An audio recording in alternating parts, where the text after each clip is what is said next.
the Dead Sea in Israel. It's interesting because that sea, if you are not aware, is dead because it doesn't flow. It receives water from other places, but doesn't give water to any other place. So all the water accumulates there in one location and has a saturation of salt. And because that river doesn't flow, that river cannot sustain life. And the Holy Spirit, He works as a fountain of living water.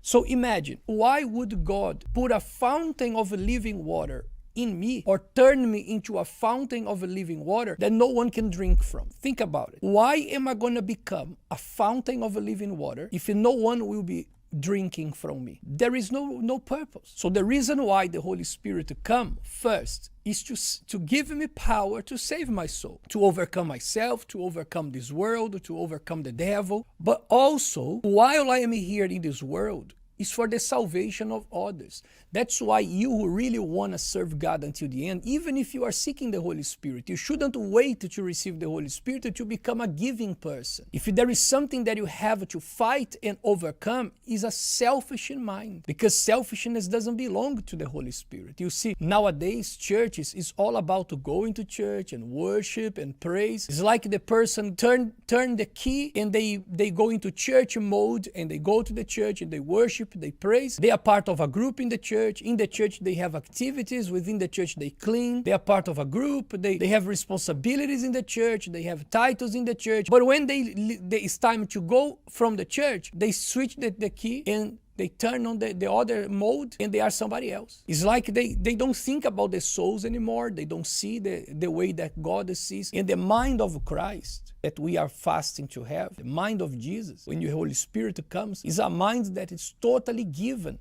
to others. That's it. So you have to evaluate yourself to check if there is any trace of selfishness in you. Self-centered thoughts, always thinking about you, and not really doing what the Holy Spirit is actually expecting you to do. Because when you are a giving person, when you don't have, you're not afraid to give, you are going to receive. When you give your life, when you surrender your life completely, when 100% you give yourself to God, which means you won't live for yourself anymore. One day Paul said, I am dead on the cross. I don't live anymore, but Christ lives in me. In other words, my body, my will is over. I don't have my personal dreams anymore. I don't have my personal goals anymore. Christ lives in me. So he was alive to do the will of God. He died to this world, and that's why he could be born again. So search yourself and don't accept to have any trace of selfishness within you.